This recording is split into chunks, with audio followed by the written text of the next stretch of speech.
Okay, good morning. Thank you for coming for our session today to talk about veterans aging. I'm happy to introduce the panel and let you know what we'll be discussing a little bit about. Dr. Lisa Cox is all the way to the left. She's a professor of social work and gerontology here at Stockton. She's the research chair and fellow for the Stockton Center on Successful Aging. She teaches undergraduate and graduate courses on clinical social work practice, health, gerontology, psychopathology. She's authored a book chapter called Veterans, Their Families, and Military Social Work, and has presented nationally on the experience of veterans. She's a governor appointee to the New Jersey Board of Social Work Examiners, a longstanding member in the National Association of Social Workers, and for 6 years has served as the long-term care liaison to the Joint Commission on Healthcare. She's authored books and chapters and articles in gerontology and health. She's an expert in a wide variety of fields, and we're so happy for her to share her expertise with us today. We also have here Ashley Jones, a Stockton University staff person who helps here on campus with our VETS program. VETS stands for Veterans Engaging Teachers and Students, and this is a way for student veterans to come and talk to classes in a wide variety of topics about their experiences as student veterans. Something that Mike Shelton did when he was a student here at Stockton in Dr. Cox's class and other classes. I don't know if you ever came to one of my classes. You may or may not have. But it is a great way to help not only veterans feel welcome and integrated into the Stockton community, which is an important institutional priority for us here, but to make sure that other students understand more about what it's like to be a student veteran and appreciate the challenges, but also the great strengths that these students bring to our campus. So we're grateful to all of you for participating today, and we look forward to your presentation. Thank you.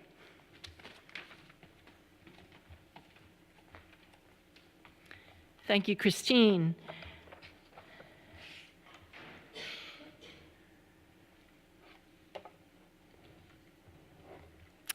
So we want to start with just giving you a brief introduction to the objectives we hope to cover today, as well as an introduction to ourselves. By the end of 40 minutes, we want to highlight for you the various services that Stockton University here renders to veterans. Also want to explore the intergenerational connections, because veterans of today are different from veterans of yesterday. And we want to discuss the various aging issues of veterans. I, myself, didn't know too much about the veteran experience, even though my father served in military service, died at age 50, and then my mother remarried two men who were also veterans and died, but never did I hear of any of their experiences from the different military branches they served in. So when I had the opportunity to write a textbook, Introduction to Social Work Practice, and we, in our table of contents, put military social work and veterans, I grabbed onto that opportunity to learn more, because I also found that in my classes that I teach, that very few students knew much about history or even knew when folks served in World War I, II, Korea, Vietnam, or didn't know what the word conscription even meant, and that had ended with the Vietnam War. So my connection to the topic is one of curiosity, great interest, and in teaching. It has been my pleasure over the past several years to host VETS panels in my classes. And to do that, I have counted on the two people over here. And Ashley Jones, I would like her to introduce herself a little bit more, and then Mike Shelton as well. Hi, I'm Ashley Jones. I'm the program coordinator for the Office of Military and Veteran Services at Stockton University. So my job is a medley of different program coordinating, making sure we're bridging the gap between our service members and faculty, staff, and the community, and also bringing in VA concepts as well to make sure that they're getting services they need. And this also includes the vet panels. I'm personally not a service member, but my father had served, and I think that's kind of like the driving force of how passionate I am about this group. My name is Michael Shelton. I am a combat veteran. I served 2 tours in Iraq. I have over 22 years experience in the U.S. Army through active duty and also through National Guard. I'm also a graduate of Stockton. I'm an alumni of 2015. I went on, I have my master's in social work, going into a PhD program. Of course, veterans is a huge topic for me. I'm watching our veterans coming home and come from service and trying to seek services and feeling the frustration of the stigma they're seeing that the VA has offered for us. And then watching older veterans come in and discuss their issues and wanting to help the younger veteran, and there's this disconnect. Of course, we know every month 660 veterans are completing suicide. And out of that 660, 60% of them are veterans who don't go seek services.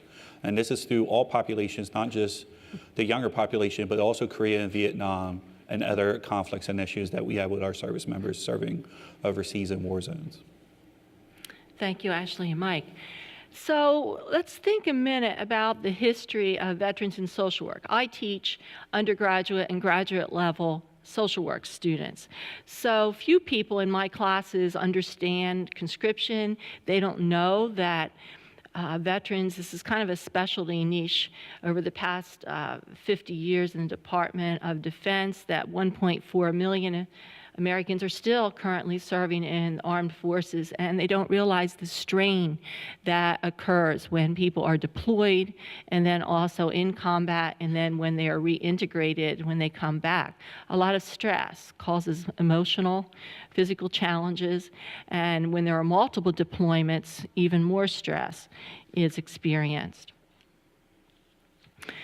When we in class talk about diversity of veterans, it's not a homogeneous group by any means. Today, many in the panels that come to our class that Mike has participated in have served in Afghanistan, Iran, and Iraq, but older adults who have participated in some of my writing groups here at Stockton have served in wars much prior, Korea, Vietnam, etc.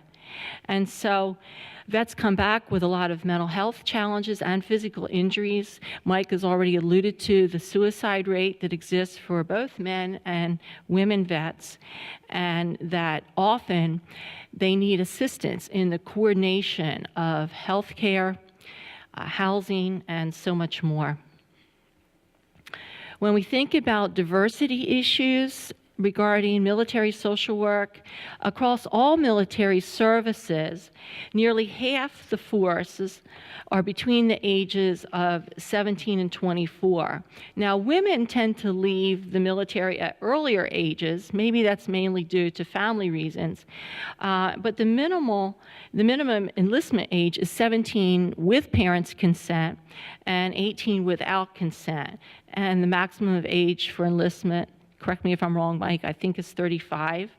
So age limits vary, and many people have different experiences. Insofar as class, that's another diversity issue. Really, if you think about it, military has 2 distinct classes. You have the world of the officer and the world of the enlisted. Insofar as ethnicity and race, African American presence has increased during the 1970s, but decreased amid the Afghan and Iraq military operations. Now, Latino presence has increased greatly since the 1990s. Most likely, we see that happening in the Air Force. By gender, opportunities for women to serve have increased. They contend with MST, military sexual trauma, perhaps, and they may be more stressed by family caregiving. And their marriages are more likely than their counterpart males to fall apart as part of serving. Generally, there's a hyper-masculine culture that in the military devalues feminine qualities. And sexual orientation is a consideration. Think about how LGBTQ vets have higher rates of mental health problems than the general population. And of course, in 1993, President Clinton signed the Don't Ask, Don't Tell, Don't Pursue policy on sexual orientation in the military. And then Trump announced opposition to service of transgender people in the military. Mike, I wonder if you want to speak any to those diversity issues to add on? Yes, it's, as she said, it's a hyper-masculine environment. In service, when I served, you kind of discarded any other veterans that were, showed any signs of like feminine, acts or, appearance or discussions. They were stepped to the side. They were hazed. You just didn't make it an effort to help that person come along. We watched individuals that were up for promotions, didn't get promoted for years, and of course, discarded out the military because of probably orientation or what somebody else had thought maybe their orientation was. This is in the early 90s when I served up to 2000. Some things have changed. Things have I want to say things have improved, I want to say in some ways, but as she said, military sexual trauma, it was really evident also overseas. You get about 50 guys over there. I have a friend that was over there and she was raped a couple times. They kicked in the door on her. She knew who it was and they told her, you won't make it to the plane. And she sat there for a whole year taking multiple rapes. Finally, when she got home, she just got out of the service the bad way. It was really hard for her.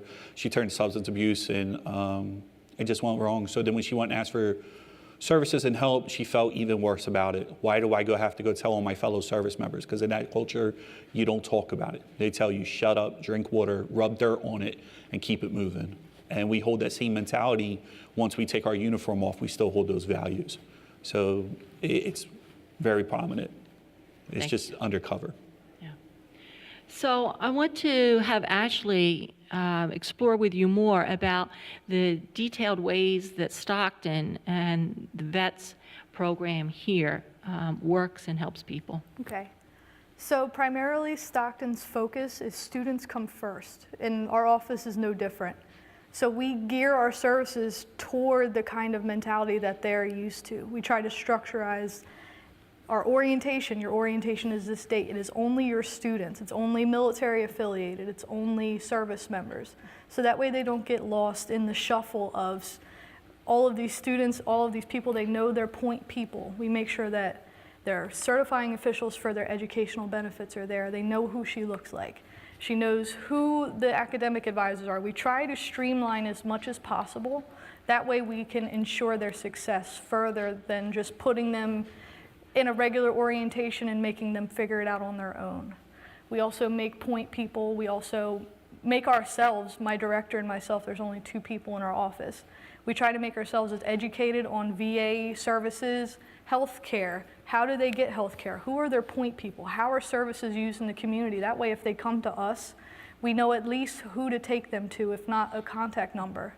We try to make ourselves as in the flow with what they're kind of dealing with. That way we can properly explain it to them. Because I think that's the hardest part with this group, is trying to bring it down to a level that they understand.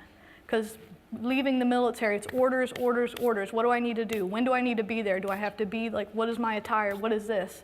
And then coming to a civilian sort of setting where it's kind of up to you to decide where to go, how to be there, what to wear. It's very overwhelming for them, for not having, like, be there at 8:15, get dressed in your blues, get your paperwork together, be lined up by this time. It's just like, oh yeah, your class is at 8:15. What do I wear? What do I bring? Who's my professor?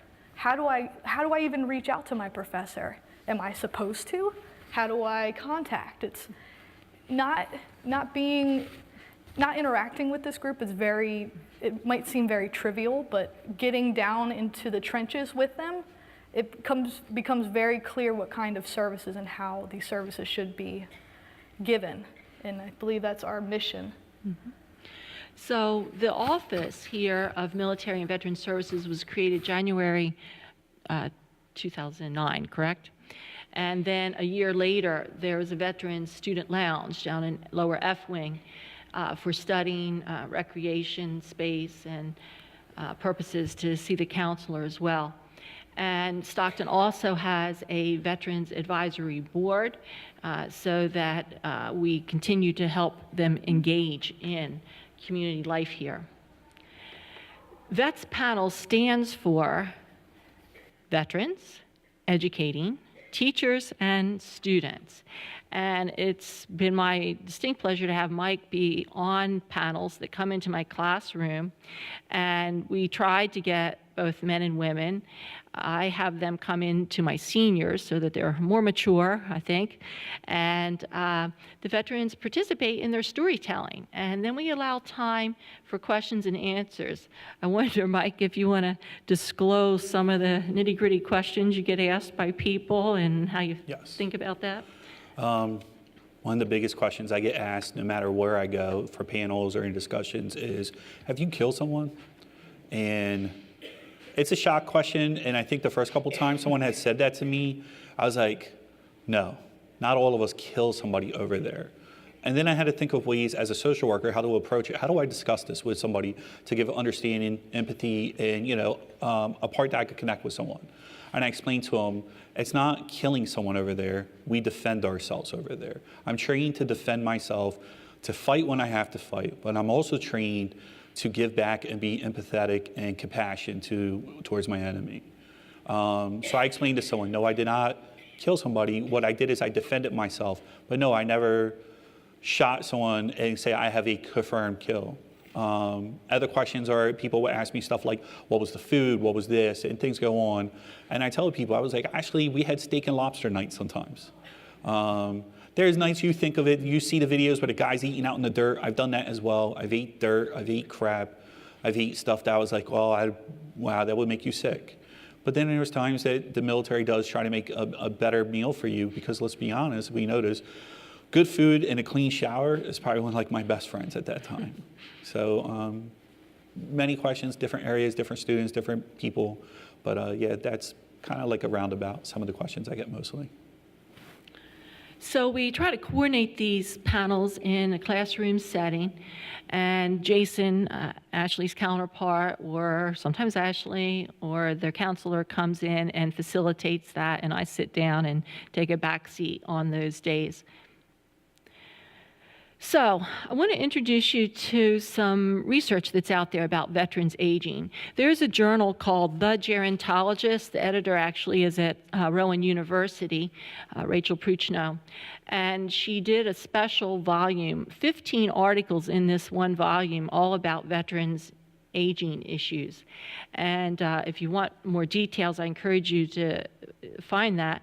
But I'm just going to give you some highlights today. So in this special issue, she and the articles written by various people highlight the salient role military service has for vets and their families. The articles teach how wartime experiences are complex and that hidden variables associated with wartime experiences affect the aging process. So more than 20 million American veterans are alive today. Their median age is 64 years, and of course we all know AARP finds you when you're 50, and most are men. The largest surviving cohort of veterans served in Vietnam War and is rapidly entering old age. Veterans of Korean War and World War II are experiencing late old age. Veterans of recent Gulf War, Afghanistan, and Iraq War are aging too. And about more than a half of Gulf War vets are aged 45 and older, whereas 8% of people deployed in Afghanistan and Iraq were born before 1960. One article highlighted the long-term consequences of military service for aging vets and actually developed conceptual models. So some of these researchers see military experience within a person's life trajectory and socio-historical context. And they draw on lifespan perspectives and look at these 5 principles. The effect that military service has, that it's multidimensional, that there's both gains and losses, and that there are positive effects as well as negative effects. Would you chime in with that as well, Mike, that there are both positive and negative effects through the life course? Yes. So as she was explaining, the wars have populations, as you would think of the younger soldier, through Iraq and Afghanistan. During my first tour, my platoon sergeant, he was a Vietnam veteran. He fought in the Air Force, and so he was going back for his second war. And he had volunteered to go with us because his ideal was, I've been there, I know that, I'm gonna help these young guys make it through. His biggest fear was losing one of us. It's a lot different to the younger generation, because the younger generation, when we step out there and we sign our stuff and we get ready to go on a plane, you not only do you sign your stuff and get your weapon, your gear, you also sign your stuff to make your will up and who's your authority if something should happen to you, if you can't decide to take you off a machine or not. So at 18, 19 years old, you still have veterans deciding of, well, at my funeral, I want this music played, I want these people to wear this, and this is how I want. So these guys are going over with the preparation of, I'm gonna die. I'm not gonna make it home and all. And when they get home, their mind is still like, I'm dead. So that's not just Iraq and Afghanistan, it's veterans. So you have older veteran populations that were preparing to die, and now they're alive, and now no one's telling them, hey, when you get home, this is how you live. So they go through years and years of questioning, like, well, I was supposed to die with my friends. I wasn't supposed to make it home. I was supposed to have a Stars and Stripes on my mom's wall. Now they're alive, and now they're still questioning about what happened to me 40, 50 years ago. I worked with the older veterans at the VA hospital, and I've had veterans tell me, I didn't come for services for over 40 years because I was scared to tell somebody what happened to me over there because I don't want somebody to judge me and look at me as a murderer or a monster. I still have the same effect today with 18, 19, 20-year-olds coming home. I can't have a beer in a bar, but I've had multiple deaths on my hands. How do I deal with it? Substance abuse, a lot of them. So even though it's different generations and different wars, the same issues and problems are there for every one of them, and it seems to stem down to very select issues. Yeah. I can expand on it a little bit more. You talked about the younger generation. When they first get out, the VA is like, all right, let's pay for your education.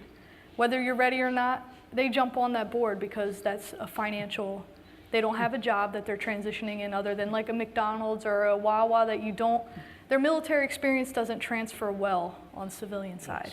So education is kind of a fast track to get regular money to be able to support themselves after the military. So when they depart from the military, they're still dealing with all of these traumas, and not even if they don't experience traumas, dealing with just the cultural shift, like I spoke of earlier, just structurally. The civilian world is not equal to a military sort of structure. So when they come out, like I said, they don't have too much of a direction. And with that being said, they're not comfortable to talk about if there was things going on. They'll keep that bottled up until there is nowhere else to go with it. So it makes it very difficult to transition to something like education, being such a different atmosphere, and then going to class, and then dealing with people that aren't their age group. They're all younger. They all complain about like, oh, well, you know, my mom didn't buy me the kind of shoes that I want, or, you know, this class is at 8 o'clock in the morning, and they're thinking, oh, well, I was up at 4 a.m. digging a hole just because so-and-so was at formation late. Like, okay, why are these kids complaining about this where this is kind of like a luxury? It's kind of a complete cultural shift, and especially with trauma on top of that, it makes things even more difficult. And then later down the line, feeling fearful of the VA not getting services. That's a huge gap. So they might seek services later on in life, and then that might be too late. I want to add one more thing onto that. As she was saying, coming back and adapting back into it, communication. As we sit here and communicate now and we talk to each other and all, we can understand our conversation skills and all. If I sat here and I had another service member with me and I said I was at a SNAP TCP, there was no QRF for us, ROEs had just changed, and here comes a bongo truck with red tape on it. Everybody looks at me with the deer in the headlight eyes. But if I said that in front of another service member, no matter what branch they're in, they understand exactly where I'm going. So our lingo is different. So service members trying to transition back in the civilian world, we know our English conversations, but we were taught a different way to talk. If you tell me, hey, it's 2:30 in the afternoon, at first I was looking at 2:30, somebody goes, it's 14:30. I'm like, oh, I understand. 14:30 is our military time set. Or if somebody goes, we're going to room alpha, I'm like, I understand room alpha. Somebody says, hey, we're going to the pavilion, I'm like, what are you talking about? So conversation skills are a huge difference in transition and helping service members understand that you can take what you learned in the military and adapt it over to civilian, but it's hard because no one gives them classes, No one talks to them. Someone just takes them, says, go home, and you're happy just to get out. You're happy that first 30 days, I don't have to get up at 4 in the morning and hear somebody yell at me and call me a soup sandwich. And I don't have to run 5 miles today and worry about my toes splitting with blood or, things happening. You're relaxed. But even now, I've been out the military for a little bit. If today they said, hey, we need you to go back on a plane and go, I would go. It's just what's built into me.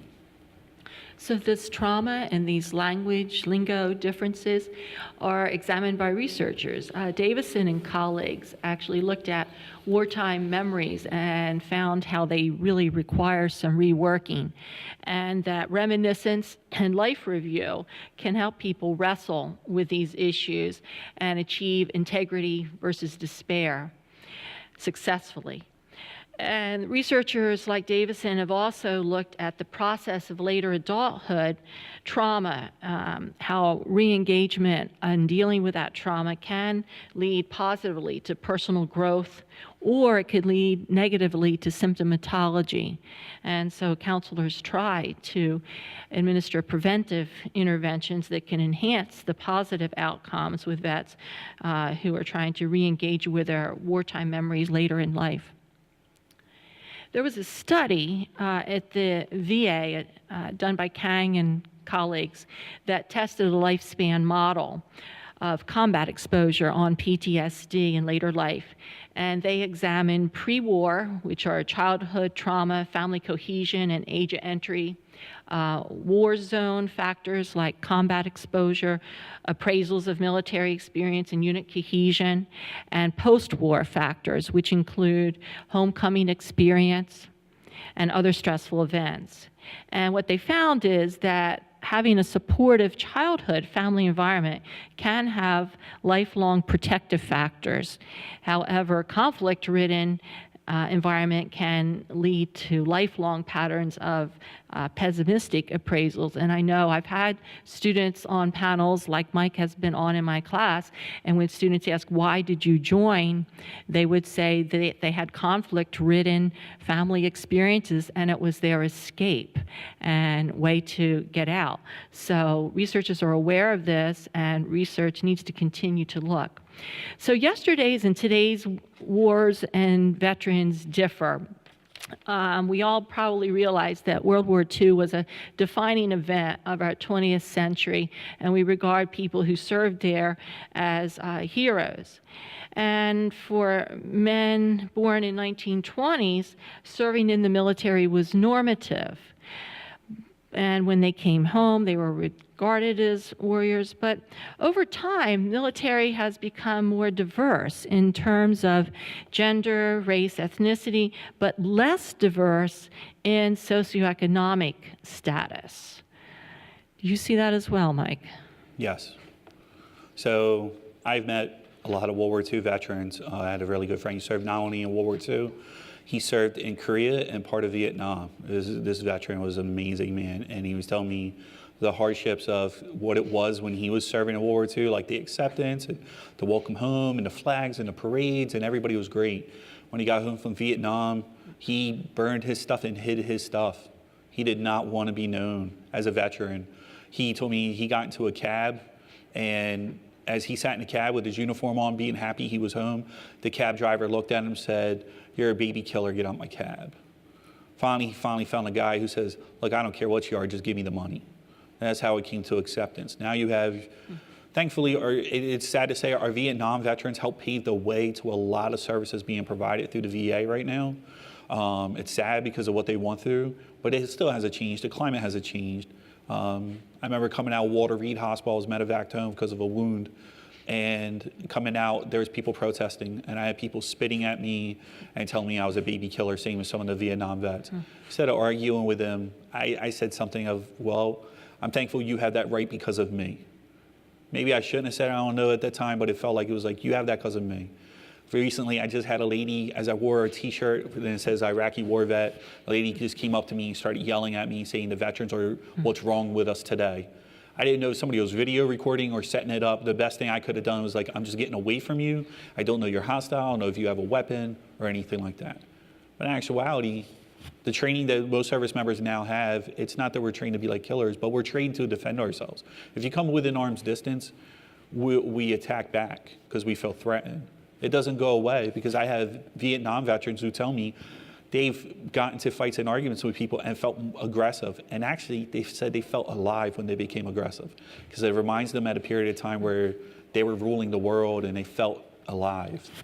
So yeah, transitions happen crazy through these time periods. And I can go on a little bit more, because we see that sort of transition, whether they're proud of their service or whether they withhold it because of the stigma attached to their service. In addition to if there's any mental capacities or limitations and things of that, the stigma attached to that.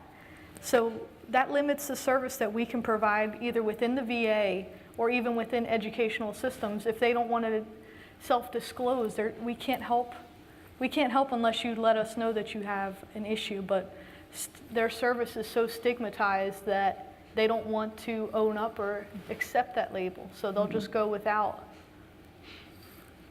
And this stigma and everyday living takes its toll.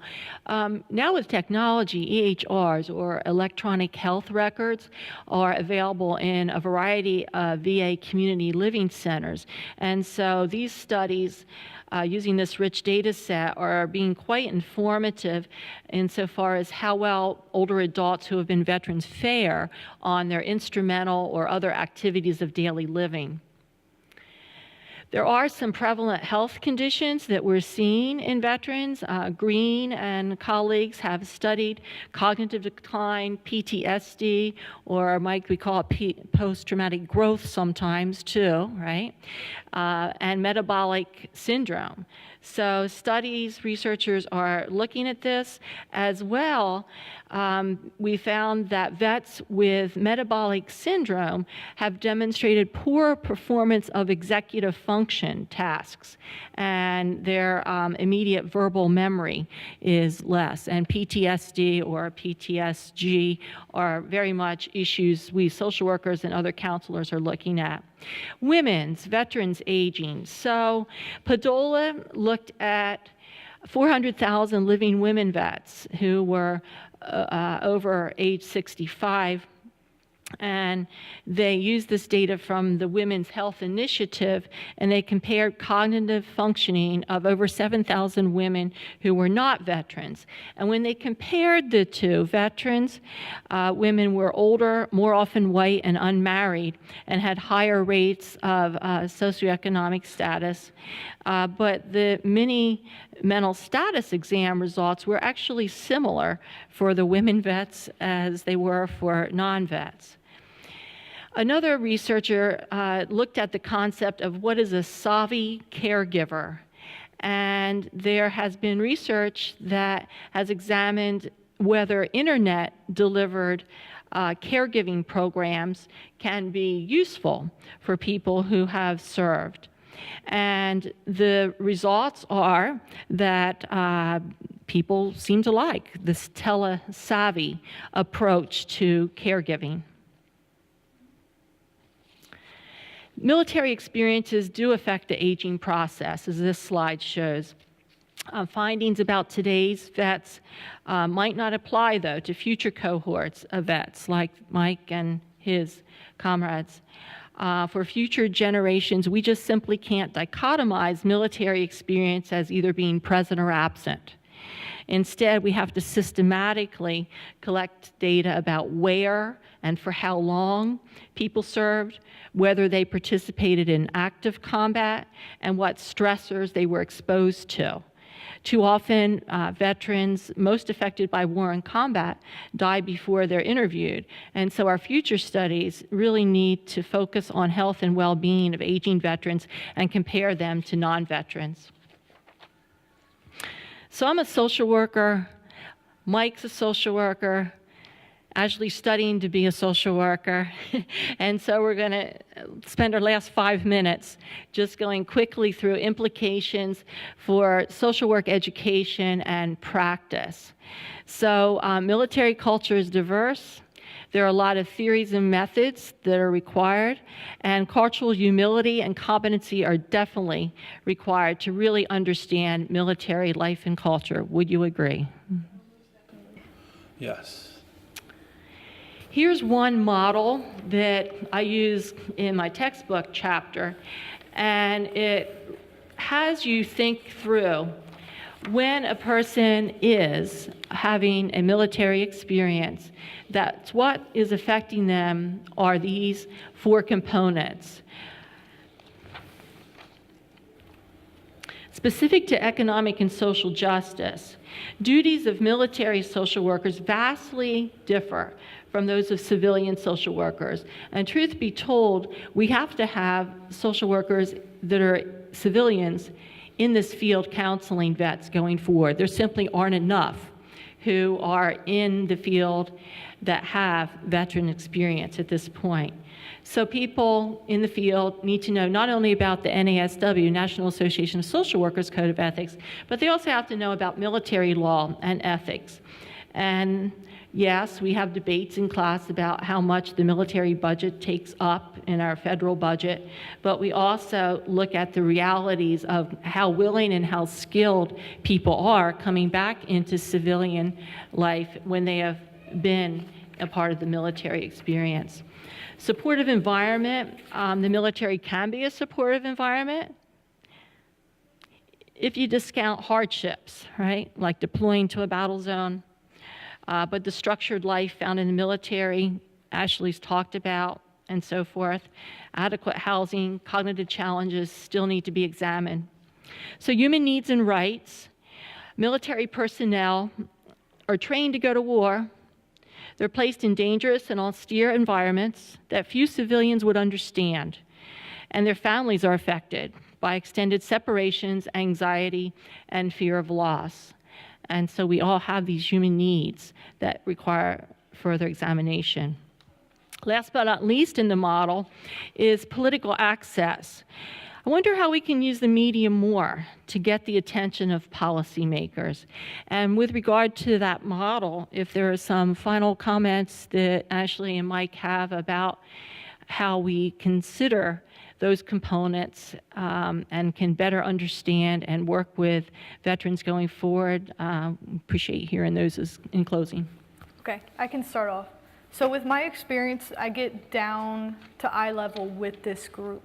And that's the only real way to really learn what this group needs. They don't really necessarily have a voice for themselves in regards to political climate or what kind of services they need. They're just kind of given like, hey, I think you need this, instead of asking what they actually want or what their needs are.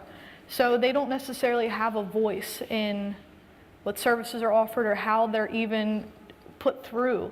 So just being that supportive ear and being open, even if you don't know their experiences, trust me, I don't know all of their experiences, but I lend an ear to listen. I'm like, hi, I'm your program coordinator.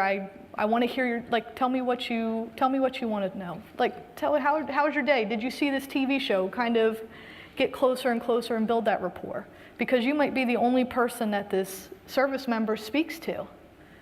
So just lend an ear, definitely just be a support.